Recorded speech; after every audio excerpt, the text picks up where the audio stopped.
Hello दोस्तों। आज मैं जो तुम्हें कहानी सुनाने जा रही हूँ वो मेरी और मेरे दामाद जी की है। कहने को तो वो मेरे जमाई है, लेकिन मेरी बेटी से ज़्यादा तो वो मुझे चाहते हैं। और कहानी सुनकर आपके होश ही उड़ जाएंगे कि एक दामाद भी अपनी सास के साथ ऐसा कर सकता है। तो कहानी में आखिर तक बने रहना। और हाँ, एक और बात सुनो, अगर मुझसे बात करना चाहते हो तो अपना नाम कमेंट में ज़रूर लिखें। तो चलो अब शुरू करती हूँ। मैं हूँ नीता। नहीं, पूरा नाम नीतू। उम्र अभी अभी 42 की हुई हूँ, पर लोग कहते हैं कि 32 से ज़्यादा नहीं लगती। गांव की हूँ, पर शादी के बाद शहर में बस गई। मेरी कमर अभी भी इतनी पतली है कि साड़ी का पल्लू फिसलता ही रहता है। सीना भरा भरा है। लोग कहते हैं कि मेरी साड़ी हमेशा एक साइज़ छोटी लगती है। चेहरा गोल, होंठ मोटे मोटे, आंखें काजल से भरी रहती हैं। और हाँ, जब चलती हूँ तो मेरी चाल में कुछ ऐसा है कि पीछे से देखने वाले की नज़र अटक जाती है। बस इतना ही बताती हूँ, बाकी तुम खुद सोच लो। जब मिलोगे तो पता चल जाएगा। मिलोगे ना? अब जो बात मैं बताने जा रही हूँ वो मेरी और मेरे दामाद राहुल की है। मेरी बेटी प्रिया की शादी को अभी 1.5 साल ही हुए हैं। राहुल बहुत अच्छा लड़का है, 28 साल का, लंबा चौड़ा कंधा, आवाज़ भारी भारी। जब भी घर आता है तो मुझे मम्मी जी कह के गले लगाता है। उसकी बाहों में एक अजीब सी ताकत है।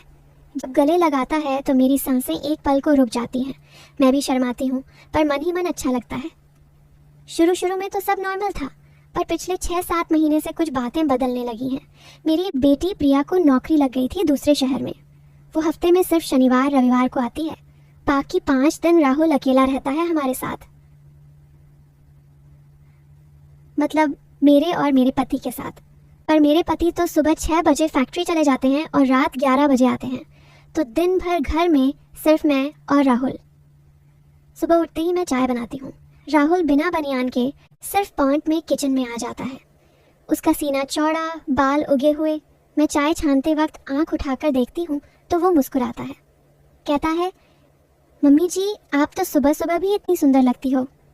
मैं हंस के टाल देती हूँ, जो बदमाश बहू से कहूँगी, पर अंदर से कुछ गुदगुदी सी होती है। फिर नहाने जाती हूँ तो जानबूझकर बाथरूम का दरवाज़ा पूरा बंद नहीं करती, एक छोटा सा गैप छोड़ देती हूँ। मुझे पता है राहुल हॉल में बैठा टीवी देख रहा है, पर उसकी नज़र बार बार बाथरूम की तरफ जाती है। मैं साबुन लगाते वक्त थोड़ा ज़्यादा झुकती हूँ, पीठ उसकी तरफ करती हूँ। मुझे लगता है वो देख रहा है और मुझे बहुत मज़ा आता है। एक दिन मैंने साड़ी का पल्लू जानबूझकर गिरा दिया था झाड़ू लगाते वक्त। मैंने झुक के झाड़ू लगाई। राहुल सोफे पर बैठा था। उसने आवाज़ दी, मम्मी जी आप झुकते हुए अच्छी लग रही हो। मैंने मुड़ के देखा तो वो आंखों ही आंखों में मुस्कुरा रहा था। मैं शर्माते हुए बोली, तूने देख लिया ना? वो बोला, देख तो लिया, पर कुछ ज़्यादा नहीं देखा। उसकी बात में कुछ ऐसा था कि मेरी सांसें तेज़ हो गईं। रात को खाना खाने के बाद प्रिया फ़ोन करती है। राहुल फ़ोन पर बात करता है तो मैं उसके बगल में बैठ जाती हूँ। कभी उसका कंधा छू जाता है, वो फ़ोन पर हंसता है, पर उसका हाथ मेरे कंधे पर आ जाता है। मैं हटाती नहीं। मुझे लगता है अब कुछ होने वाला है, बस एक मौका चाहिए। फिर एक दिन ऐसा हुआ, मैं सुबह सुबह पूजा कर रही थी। लाल साड़ी पहनी थी, टाइट। मैंने अगरबत्ती जलाई तो धुआं बहुत हुआ। मैं खांसने लगी। राहुल दौड़ के आया, मेरी पीठ पर हाथ फेरने लगा। उसका हाथ नीचे सरकता गया, फिर थोड़ा और नीचे। मैंने कुछ नहीं कहा, बस आंखें बंद कर ली। मुझे लगा अब वो मुझे घुमा के, पर उसने सिर्फ बोला, मम्मी जी सांस लो आराम से, और मेरा दुपट्टा ठीक किया। बस मैं रात भर सो नहीं पाई। मुझे गुस्सा आया खुद पर। मैं क्या कर रही हूँ? मेरी बेटी का पति है वो, मैं उसकी सास हूँ, पर मन नहीं मानता था। फिर धीरे धीरे मैंने और कोशिश की। कभी उसके कपड़े धोते वक्त उसकी बनियान को छूती, कभी उसकी अलमारी में उसकी फ़ोटो देखती। एक दिन तो मैंने उसकी शर्ट पहन ली थी घर में, सिर्फ शर्ट। राहुल आया तो उसकी आंखें फटी की फटी रह गईं। वो बोला, मम्मी जी ये क्या? मैंने मासूमियत से कहा, तेरी शर्ट अच्छी लगी, पहन ली।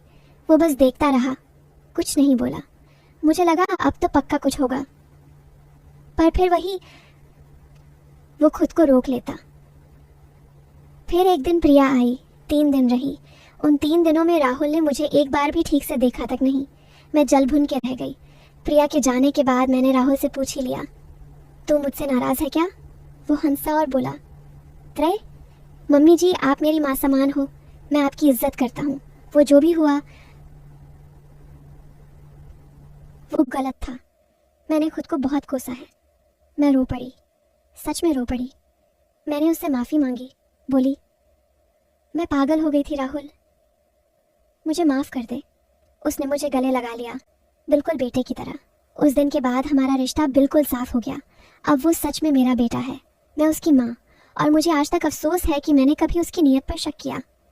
पर दोस्तों, कहानी अब भी ख़त्म नहीं हुई। असल ट्विस्ट तो अब आया। जब मैंने राहुल से माफ़ी मांगी थी ना, उस रात मैं अपने कमरे में रो रही थी। तभी दरवाज़ा खुला। राहुल अंदर आया, बोला, मम्मी जी, मैं आपसे कुछ कहना चाहता हूँ। मैंने आंसू पोंछे और बोली, बोल बेटा। वो मेरे बगल में बैठ गया। उसने मेरे हाथ अपने हाथों में लिए और बोला, मम्मी जी, सच तो ये है कि मैं आपसे बहुत प्यार करता हूँ, पर वो प्यार माँ बेटे का नहीं, कुछ और है। मैं प्रिया से शादी सिर्फ इसलिए किया था क्योंकि वो आपकी बेटी थी। मुझे आप चाहिए थी, सिर्फ आप। मैं हिल गई। वो आगे बोला, मैंने हर बार खुद को रोका क्योंकि मुझे लगा आप मजाक कर रही हैं, पर अब मैं और नहीं रुक सकता। उसने मेरा दुपट्टा और फिर नहीं, फिर कुछ नहीं हुआ, क्योंकि ठीक उसी वक्त दरवाज़ा खुला और मेरी बेटी प्रिया अंदर आ गई। वो चुपके से पहले आ गई थी सरप्राइज देने। उसने सब देख लिया।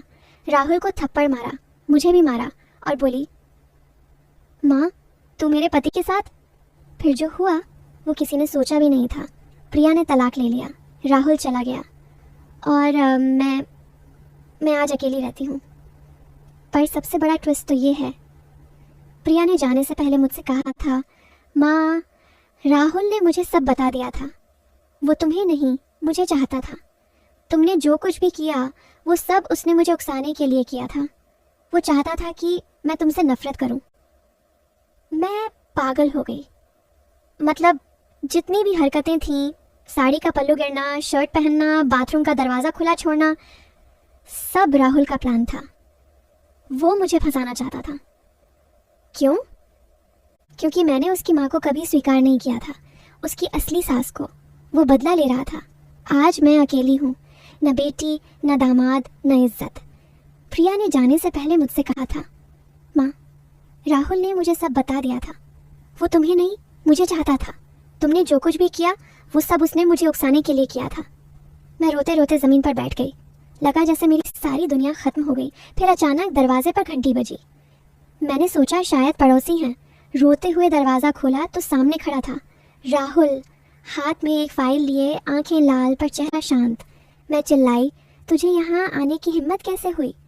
राहुल ने घुटनों पर बैठते हुए कहा, मम्मी जी, अब सच सुन लो, पूरा सच।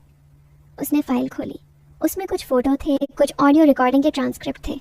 वो बोला, ये सब मैंने इसलिए किया क्योंकि प्रिया की जान को खतरा था। मैं हक्की बक्की रह गई। राहुल ने बताया, शादी के 6 महीने बाद ही मुझे पता चला था कि प्रिया का एक्स बॉयफ्रेंड, जो एक क्रिमिनल बैकग्राउंड का था, उसे फिर से परेशान कर रहा था, ब्लैकमेल कर रहा था। पुरानी फ़ोटोज़, वीडियोज़, एआम सब थे उसके पास। वो प्रिया को मारने की धमकी दे रहा था।